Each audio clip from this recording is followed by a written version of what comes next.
How to transfer Amazon gift card to bank account. So if you are new to this channel, click that subscribe button and the bell icon on so you'll be updated if there are more uploads in this channel. So right now, let us head on to our Amazon app. We will be opening it, and the first thing that you would do when you are here, go to that profile icon below where it shows a person so that you can go to your account. And then what you will need to do next is go to your account. So click that button, and under here we must go to the option called Amazon Pay UPI under Amazon Pay.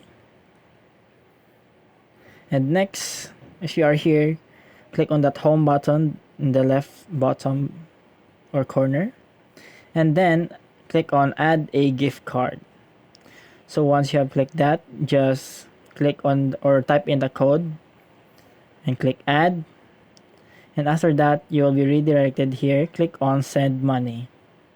After that, since we are going to send it to the bank account, click send bank account, and then just put on your details. So thank you for watching.